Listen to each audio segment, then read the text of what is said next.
What's up, everybody? Hello, everyone. Y'all, we're back.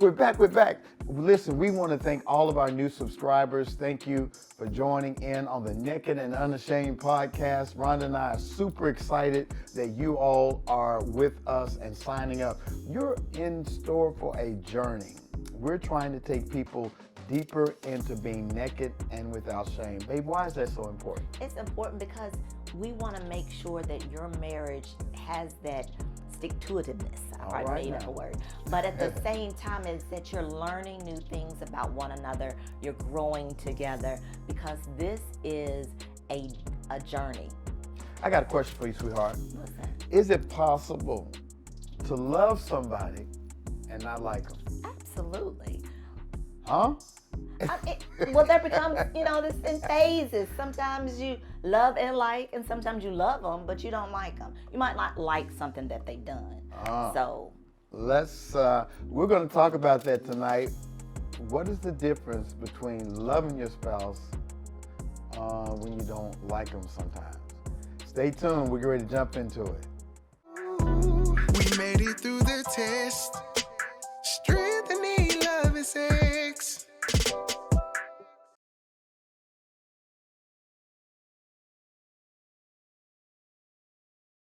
Hey, everybody, we're back, and tonight we're talking about how do you handle it when you love your spouse, sometimes you don't like them. What is it? Is there a difference, though, seriously, between loving your spouse and liking your spouse? yeah, definitely. If we want to go, love that agape love, that love that you will lay down your life for your spouse, lay down your life for a friend. But in this case, we're talking about spouse. When you like someone, you're like, I ain't giving my life up for them. You might like some certain traits about a person, but that love is just deep down inside you for the next person. Yeah. Love, it's funny you would start out with agape because it is the highest form of love. It is, like you said, it's that sacrificial love. I will love you unconditionally and I will die for you. And I think in marriage, there must be a foundation of agape. Yes. Because that love is what is talked about in 1 Corinthians 13. Love endures all things. Love believes all things. That is the kind of love in which you have to build upon. And what's most important, I think, in a marriage is that it's built on that foundation, because if you just build it on the physical, we very much love sex. Sex is a beautiful gift of God in a covenant marriage. But if you do not have that spiritual, foundational, agape love at the basis of your marriage, you might not make it through all the other challenges that come. Because the challenges are going to come. They're going to come. Believe me, they're going to come. Jesus said, he said, offenses will come, but woe unto those who cause those offenses. And then when you go to like, there's phileo love. Phileo love is a brotherly love. It's a conditional love. It's based upon what you have in common. And when we talk about liking someone, liking your spouse, there are certain character traits that you like about them. And what's crazy is that when you first get together, there's some things that you draw, you're like, oh, I like it the way they laugh, but after you get together for a long time, that becomes annoying. I could see, but that would be annoying. When you first get together, you make love, and you might snore. The other person might snore a little bit. You're like, oh, they're snoring. But then after a long night of work, and you're 10, and you come home, you want to go to sleep. You're like, I'm going on the couch. They snore. I saw something very funny the other day. It was on TikTok, and this lady, she said, the husband said of her, I love the way you snore. Go on your little diesel train. but for real, there are some things that we start out liking, but then end up not liking. So how do you survive? Because there's been times in our marriage when we can honestly say, I love you, but I don't like you right now. Absolutely. And y'all, we've made it through a bunch of those. And I think there are ebbs and flows in a relationship.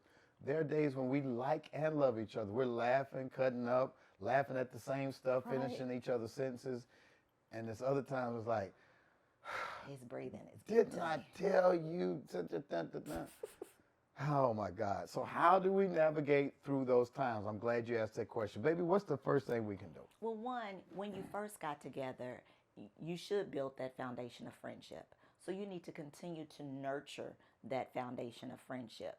So when you're nurturing that friendship, that you continue to do things together as friends. You love spending time with each other as friends. You do what friends do. You check on each other. You call, you text. You do everything as friends. So you need to continue to nurture that friendship when you're married.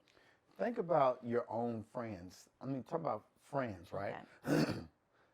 How do you nurture your friendships? You call people, right? Hey, bro, what's up, man? What's going on? What's going on? Hey, sis, how you doing, girl? Can you believe such and such? You go and hang out. You do stuff together. That's what you should do in your marriage, in your relationship. You got to nurture that relationship. And, you know, when we, again, talk about sex, sex is just not about penetration. Sex is about cuddling. Right. It's about those foot rubs. It's about those massages. It's about opening up and sharing your heart. My wife is my best friend, and I look forward to spending time with her. Like when I'm at work, I'm thinking about her. I can't wait to come and tell her about my day, to hear about her day. We nurture our friendship. We, you know, might call each other up like, hey, I saw something in the store that you like. Speaking of which, I think part of nurturing that friendship is knowing what their love language is. Absolutely. Yeah. There's affirmation. You know, hey, you look great today. I love that outfit on you. There is acts of service, you know, where I'll do something for my wife that I know she loves. What's the other one? Physical touch. Physical touch. I believe that's mine, right? That is definitely yours. So you're going to nurture me how? What did I do the other day? I got out that massage table. Come talk on about now. that. Tell them about what you did for your husband. So, because of your number one profession, you sometimes have a lot of pain in your back, and you're like, babe, can you get this pain? You know, I got a crick in my back, or you know, my back is hurting. So I went and set up the massage table. I said, go get on the massage table. So I put the little oil together. I got this little stuff you can put in for muscle relaxation. So I learned how to do massages. So I was giving you that massage. She gave me an erotic massage, but also mixed with some deep tissue. When I say I forgot she was my wife, I'm like, this massage therapist really knows what she's doing. No, you said, I think I'm going to pay you as opposed to get massage. Right. I I think I'm going to have to put her on the payroll. I mean, she put the elbow in my back, but she knew that's what I like. And, but I can't get a massage from another massage therapist like the one she gave because we have no clothes on. But anyway, nurture your friendship. Know your spouse's love language. Here's a second one. You got to separate the person from the behavior. You have to separate the person from the behavior. What do you think that means? Well, because there are times when we all don't show up 100%, and that's okay. So it's okay sometimes not to be okay, but we have to. If we're having a bad day and it carries on over into the home, then you need to be mature enough to say to your spouse, you know, I'm not in a good headspace, or XYZ happened today. I need a few minutes to decompress, so that you don't project those things on your spouse, and then your spouse is like, well, what did I do? What happened? Why am I at fault for something that happened in your day, and I'm not privy to what happened to your day? That is so good, because you just said something key. You don't know what happened for them to show up in that way. And as a spouse, when you've been together long enough, you begin to recognize that's not their normal behavior. That something's going on. And rather than responding to the behavior, you got to see what happened, what preceded them being like this. Right. And that's why you have to do some investigation. You might dislike something they do, but that doesn't mean you have to dislike who they are. Absolutely, absolutely. You got to separate the behavior from the person. you know, takes me back to that book that Oprah Winfrey wrote, What What Happened to happened to You? you? Yes. Instead of saying, what's wrong with them? Mm-hmm. You got to ask, what happened to them? And a lot of times the behavior may be something that is tied to something that happened a long time ago. Mm-hmm. And something triggered your spouse for them to act like they're acting. And when you really love somebody, you're able to separate the two. Like, wait a minute, let's get to the heart of this. What's going on? And as a matter of fact, we'll talk in another episode. We're going to be talking about how you recognize an unmet need behind the behavior. Mm-hmm. And sometimes there's something that is missing for that spouse. Can you think of an example of when there was a behavior that I had that you're like, wait a minute, you know, let me get beyond this because this is not like my husband? Well, nothing specifically, but maybe you come home and you're a little short. Right. Uh, That part. and because you're never, and I don't mean to say never as in never, never, but the likelihood of you coming home and your outward attitude is kind of short with me, I knew that something is going on. And even though I will ask you, hey, love, you know, is everything okay? "Ah, I'm fine, I'm fine. I still, Now stop and be honest. When I show up and I'm snappy, what is your first knee-jerk reaction? oh, because I'm human and I'm female, I'm like, what did I do? Right. You know, so when I'm in a good headspace, I'm like, I have to make sure it's not me. So I'm actually reflecting, okay, well, we did this, I did this. Okay, it's not me. But there are many times when I am not able to go through that list in my head, I'm saying it's not me. Well, I'm like, well, if he's gonna be snappy with me, I'm gonna be snappy with him. Lord Jesus, that's a fire. And I've seen that happen. And I'm like, And that's both ways. Right, So you just can't put it on me. That's no, both no, no. ways. No, I appreciate your honesty because I see that happening. And it's like, in my mind, I'm like, baby, this ain't about you. This person made me mad. I'm trying to process it. I'm trying to deal with it. And before I can, you done read my nostrils. Well, You know, you see the wrinkle in my forehead. What's wrong? I'm like, nothing, I'm good.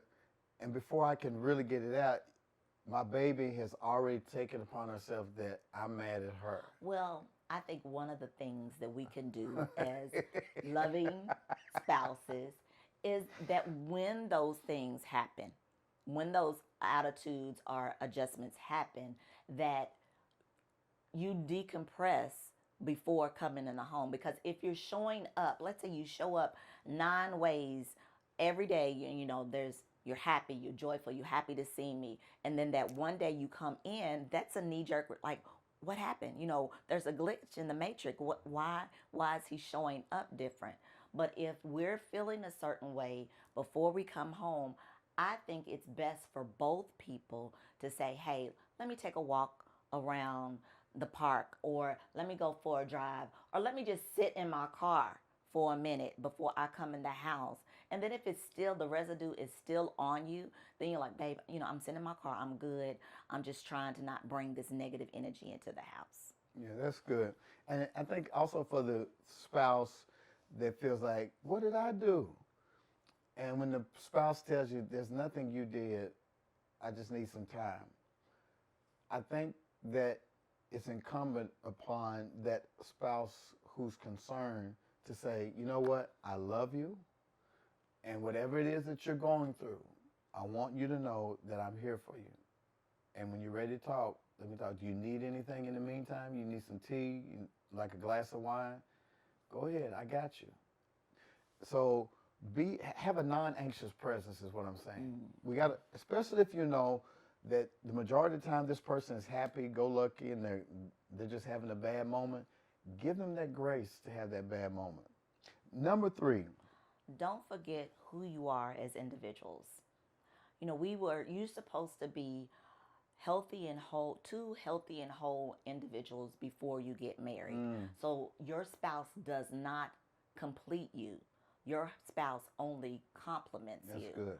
So when you get in a marriage, you need to remember that you were an individual first, not being selfish, meaning, hey, I'm going to still kick it with the girls every weekend, forget you, forget date night. I'm still going to act like I'm on this single ladies type thing because you're no longer single.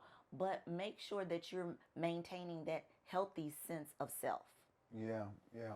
You bring up a variable that is so important. You said that there's some time that we need to spend outside pursuing our own self-interest because there's a self in the relationship. Absolutely. So oftentimes we get caught up in the we of relationship that we forget the me in the relationship. At the same time, you mentioned hanging out with single girlfriends, and you said you're not single anymore, but you still want every now and then to stay in touch with certain friends. I would say that as married couples, we really try to intentionally hang out more with our married friends Absolutely, yeah. than we do our single friends. But don't forget our single friends because they need love too. The only reason I caution it is because a single person's goals are different than a married woman's goals. Especially if you're trying to go hang out at nightclubs or single men. Single men want to go to strip clubs. You need to be at home as a married man watching your wife strip. And so you have to be very careful that you don't let that take away. But the point is that don't forget who you are as an individual. I think that plays out sexually too, because we get so caught up in the we of the relationship that sometimes we give in to what the other wants to try to make them happy. But do we know what we want as individuals? What pleasures us? What do we have agency over our own voice? Can you speak to that? How would you tell a woman to operate in her own agency as to what she wants sexually in a relationship without forgetting herself? Well, one, the body that you have is yours. You're the one that's feeling the pleasure or the pain or whatever it is. So you have to make sure that your yes is your yes and your no is your no. And and have those, when your no is a no, especially when it comes to sex with your husband, then you need to communicate that to him, regardless of what his nose does or his facial expression. And you have to not give in, because then resentment starts to build up. So if it's something that you don't want to do or you don't feel comfortable with doing, then you need to communicate that to your spouse. What's the difference between giving in and compromise? Well, giving in is that you're not willing. You're willing to a sense, but you're just like, all right, whatever. I know this is something that he wants or that he needs, then I'm going to give in to it, as opposed to compromising. Compromise is when you both come together to alter what it is that you want, and you come up with a happy medium. I remember the workshop we did with Love in the Bluff, and we were talking about helping people with their sexual fantasies.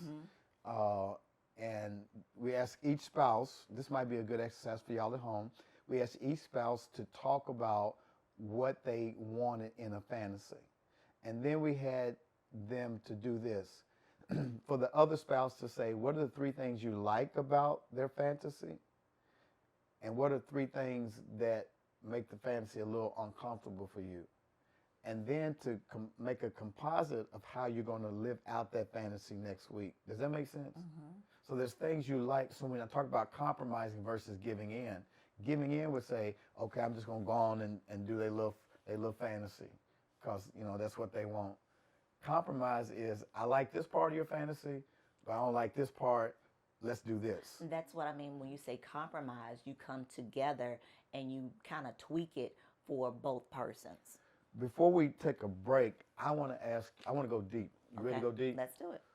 We get ready to go deep. Y'all want to go deep? Baby, how do you have sex with somebody you love but you don't like them right now? How do you make love to somebody you love but you don't like, but you know that sex is an important bonding process? And I think I just answered my own question, but go ahead and give it a stab. Okay, well, like we said before, you have to separate what you don't like like the action that you don't like from the person that you love, and preferably what you love about the person Come on. supersedes what you don't like about the person. So I love it. you got to make sure that even if you do go ahead and you guys have sex, that there is still that opportunity for conversation, because you don't want, again, any type of resentment to come up, or even in later conversation, well, I only did that because you wanted it. I really wasn't feeling it. So you have to make sure that you're separating the dislike from the love.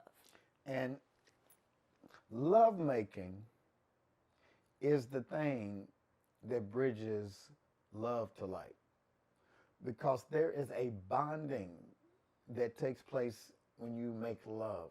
When you're making love, the dopamine is released, oxytocin is released, and before you know it, you're coming back together. But the longer you stay apart, the more entrenched you get into what you don't like versus what you do like. And there's still some things that you like about that person that can help you to overlook the stuff you don't like right now. And lovemaking does that. When you're kissing, when you're inside your wife, or your husband is pleasing you and giving you oral stimulation, and you have that orgasm, all of a sudden all those things that you were upset about don't really matter. You get lost. You become egoless. Well, I think too that when you make love, that it diffuses Yes. some of the dislike. Now, depending on what it is, it will diffuse it, and then you may even think like, was I really, that upset about the sock in the floor? It depends on what. Not after you get that orgasm. Again, I say, it depends on the dislike. You got to choose your battles sometimes. And that's another thing. You have to really choose your battles. Like if it's a point of contention that's been going on for years, there may need to be some deeper excavation to that situation as to why you're not feeling comfortable with your spouse, or why you have a strong disdain or dislike for a certain thing. So, but if it's something just very surface level, then I think that sex diffuses it. What would you say to the women uh, that are listening about how to love a man when you don't like him sometimes? Well, just remember that this is our lifelong partner, your lifelong partner, and that you love the man you love. If it's 99% that you love of this man, make sure that you're nurturing him, that you're taking care of him. If it's 1% of things that you don't like, that can be fixed, through communication, through seeking outside help. But make sure that you're loving your husband totally. I remember this song by this young man. I can't think his name right now. Jimmy. He said, "Sometimes I love her, sometimes I love her not. I ain't letting her go. She's all I got." I love my wife unconditionally. We have built a life together. We have history. And there's no way in the world I would trade her in. We've come too far. And so we continue to work on the little idiosyncrasies that arise, or some of the the things that have happened in the past. We work through it because our love is deeper than our dislikes. And so we just touch on a few things that you can do when you love somebody but you don't like them. We got 3 more we want to give you, but we're going to pause for a minute and just remind each and every one of you all that it's so important to work on your relationship, right? Love making is so much better when you can like the person you're with. Absolutely. I'm going to say that again. Love making is so much better when you like and love your spouse. And so that's what we're trying to get you to. Speaking of liking and loving, we want you to consider being a part of our inner circle. We have an inner circle called the Eden Circle, where couples are mentored, where we spend time quarterly with other couples who are trying to stay married. We call it our tribe. Yes. I believe there's a tribe of sanctified freaks out there. People who believe in the passion and the power of lovemaking to be the glue that holds you together. It's spiritual and it's sexual, intersectionality. So we hang out with a group of couples quarterly. We have webinars, master classes monthly. We send emails. We stay in contact with each other and even give discounts on like this Love in the Bluff retreat. Tell them about that Love in the Bluff retreat. How was that this past Oh my weekend? gosh, the Love in the Bluff was everything. I think that was one of our best retreats yet. It was here in the city. We had 25 couples. The couples were engaged. They had fun. We had fun.